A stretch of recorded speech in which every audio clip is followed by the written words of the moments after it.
And welcome back to the channel. So we are back to read this book called Biochemical Aspects of Neurological Disorders, and it was first published in 1959 and contains lectures given in 1957 and 1958 at the Institute of Neurology, National Hospital, Queen Square. तो कुछ videos पहले हमने शुरू किया था chapter called biochemical aspects of pituitary and adrenal disorders from this book, and this chapter has been authored by Mr. FTG Prunty. And इसकी already 4 videos हम पहले कवर कर चुके हैं. ये 5th वीडियो है एंड इसमें हम जो टॉपिक है चैप्टर का उसी के अकॉर्डिंग जो ऑथर ने डिस्क्रिप्शन दिए हैं वेरियस टेस्ट के, वेरियस एग्जाम्पल्स, वेरियस पेशेंट्स के, हम वही कवर कर रहे हैं. So let's begin.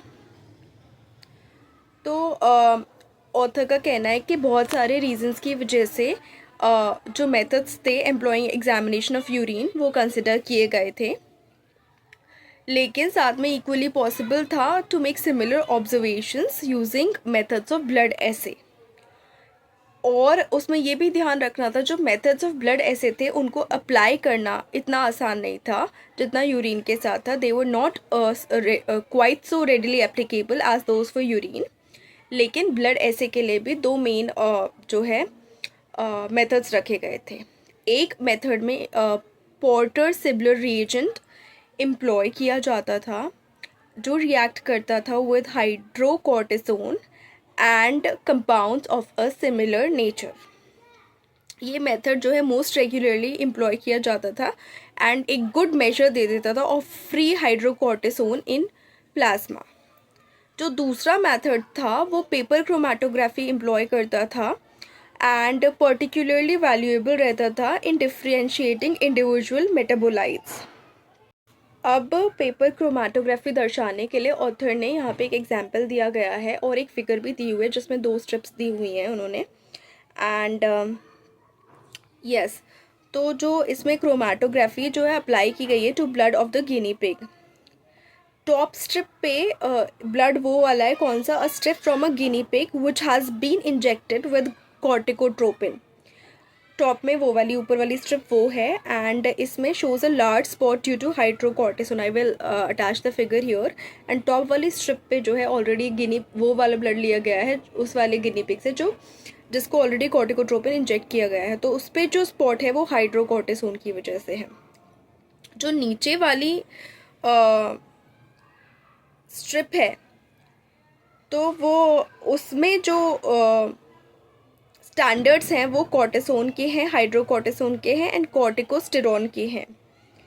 अब ये पॉसिबल है to measure the amounts on these strips with fair degree of accuracy. कैसे मेजर करेंगे? By measuring the fluorescence in ultra violet light as indicated in the figure.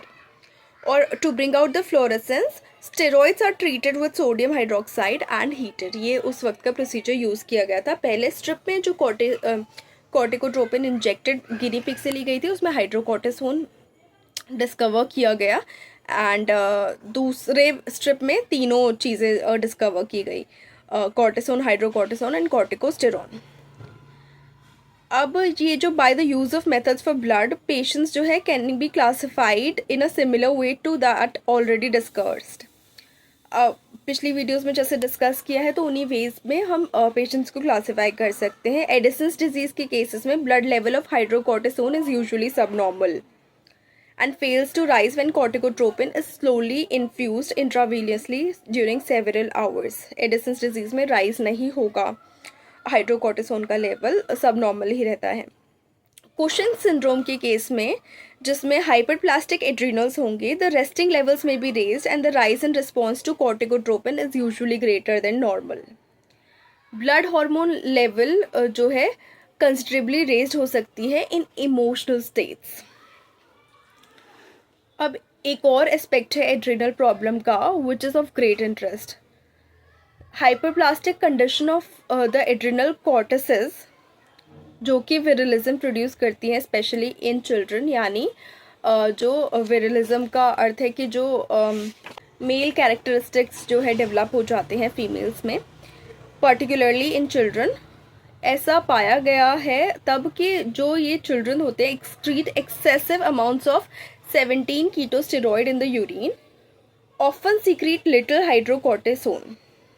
ये इतना ज़्यादा होता है कि इन्फेंसी के दौरान ही एड्रिनल क्राइसिस हो सकता है, एंड वो एक क्लिनिकल पॉइंट बन जाएगा जो कि वेरी इंपॉर्टेंट है कंसिडर करना और उस पर एक्शन लेना। जो बेसिक लीजन है वो सोचा जाता था कि in the synthesis of hydrocortisone है, and the process goes as far as 17 hydroxy progesterone, लेकिन further insertion of hydroxyl group at carbon 21 is retarded. तो इसी प्रोसेस में जो है बेसिक लीजन को सोचा जा रहा था। ये substance then undergoes metabolic reduction quite readily. फिर जो नेक्स्ट बनता है वो है प्रेग्नेन एट्रियोल। ऐसे पेशेंट्स में under resting conditions excretion of ketosteroids is high. Suitable methods employ किए जाते हैं for analysis of urinary hydrocortisone metabolites, क्योंकि और ये मेथड्स बहुत ध्यान से चूज़ किए जाने चाहिए थे, क्योंकि with care because presence of pregnanetriol जो है नॉर्मल मेथड्स को उतने अच्छे से एस्टिमेट नहीं करने देगा। इसलिए जो मेथड्स इम्प्लाई किए जाने चाहिए एस्टिमेट करने के लिए analysis of urinary hydrocortisone metabolites, वो बहुत ध्यान से चूज़ किए जाने चाहिए। जो फॉर्मर सब्सटेंसेस हैं यानी 17 यूरिनरी हाइड्रोकोर्टिसोन मेटाबोलाइट्स जो हैं ये ऑफन प्रेजेंट होते हैं डिक्रीज क्वांटिटी में, और special analysis of the pregnant arteriole present shows this to be greatly increased।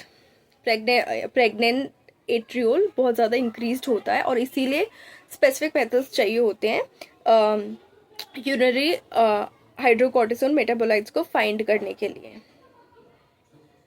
Stimulation corticotropin द्वारा जब किया जाता है तो वो इंक्रीज करता है 17 कीटोस्टेरॉइड्स एंड प्रेग्नेंट एट्रियोल को, लेकिन लिटिल इफेक्ट होता है उसका on output of metabolised hydrocortisone पर। वहीं कोर्टिसोन ट्रीटमेंट जब दिया जाता है तो वो सप्रेस करता है दोनों 17 कीटोस्टेरॉइड्स को एंड प्रेग्नेंट एट्रियोल को टू लो लेवल्स। तो इसी वजह से बहुत ज़्यादा कंसिडरेशन करके ये कोई भी मेथड इम्प्लाई किया जाता है, और इस पॉइंट पे ऑथर का मानना था कि यूज़फुल है ब्रीफली टू कंसिडर कॉर्टिकोट्रोपिन। अब ये क्यों यूज़फुल है, क्या यूज़फुल है, कैसे आगे इसका चीज़ें बढ़ी, तो वो हम नेक्स्ट वीडियो में डिस्कस करेंगे। This is it for this video and thank you so much for staying on this channel. Please like the video, share the video and subscribe to the channel, and do not forget to hit the bell icon. Thank you so much.